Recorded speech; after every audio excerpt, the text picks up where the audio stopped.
Hey friends. It's a beautiful day here, and I had a beautiful session a little earlier today on the teacher training program with Madeline and the other students. Super fun. Oh my God. I am learning volumes. It's both in my lessons where I'm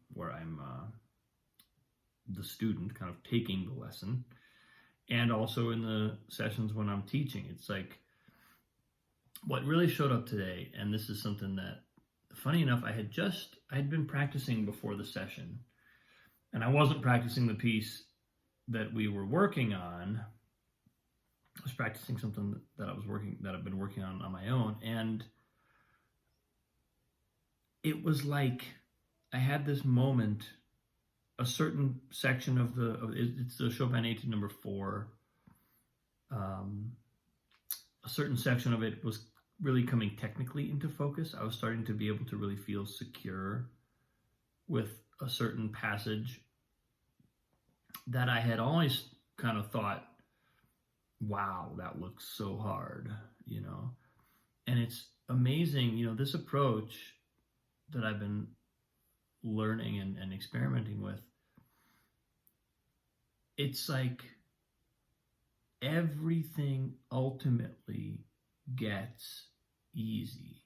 That's the trick. It doesn't remain hard.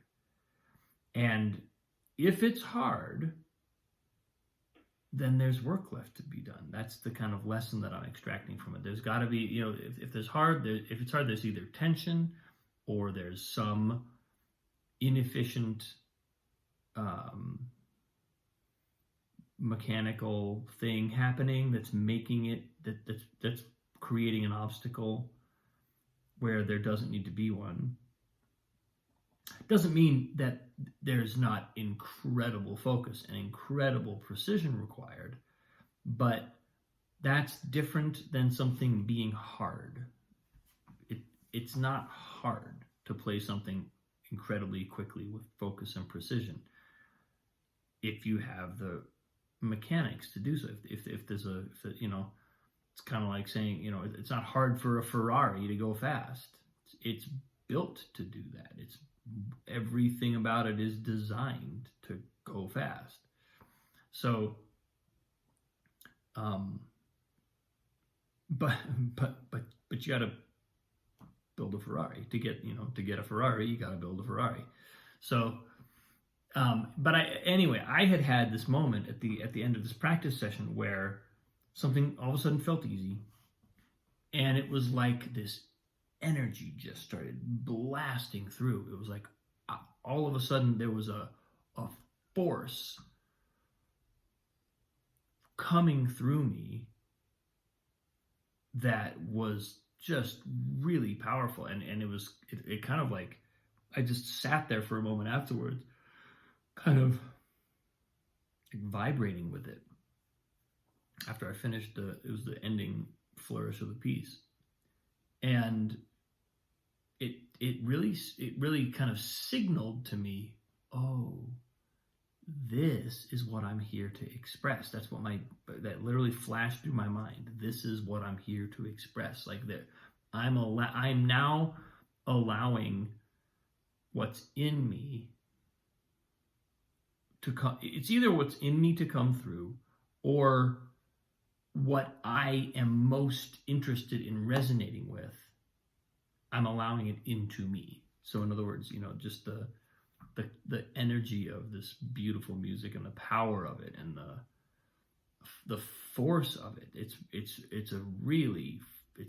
full of fire, and just, I mean, that passage is literally marked con più fuoco possibile, with as much fire as possible. So,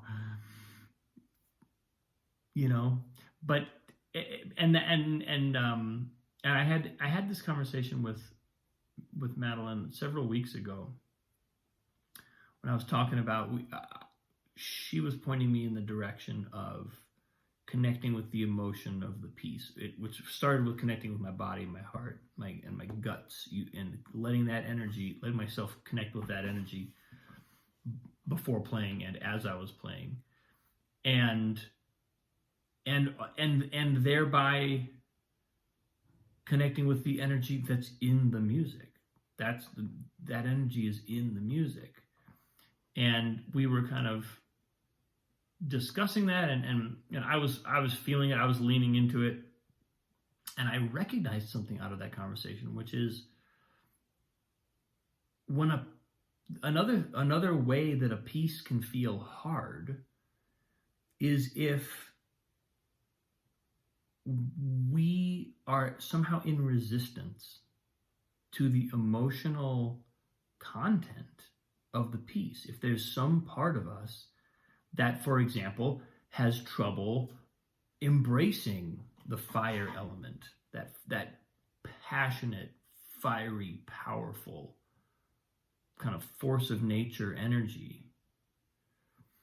And if we're in resistance to that emotion, if we don't want to feel that in ourselves, if there's some part of us that begins to feel that but then clamps down on it, one of our strategies for not having to face it is to convert that into technical unclarity or technical imprecision. So our fingers kind of trip and stumble and hit obstacles. And it of course there are technical problems there, and those are things that need to be addressed, but there's a deeper level. It's kind of like,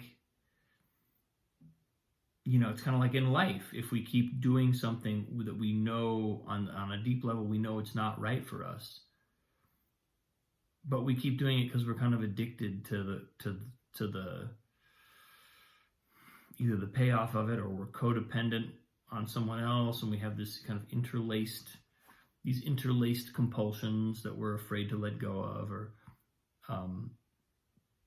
there's some level on which our subconscious is actively working against us. It's actively undermining our progress because it thinks that that progress might mean having to embrace this thing that's overwhelming, that's overpowering, that might destroy us, right? If we've developed an aversion to a certain emotion because in childhood or whenever a certain emotion became connected with lack of security, with potential danger, trauma, violence, whatever we might have been imprinted with, well, we're not gonna just like easily and without any friction evoke that emotion in our music. There's gonna be a block there. There's gonna be we're gonna have to work with that. We're gonna have to learn that feeling that, engaging with that, embracing that, fully embodying, letting that into our body, letting that into our breath, that's safe.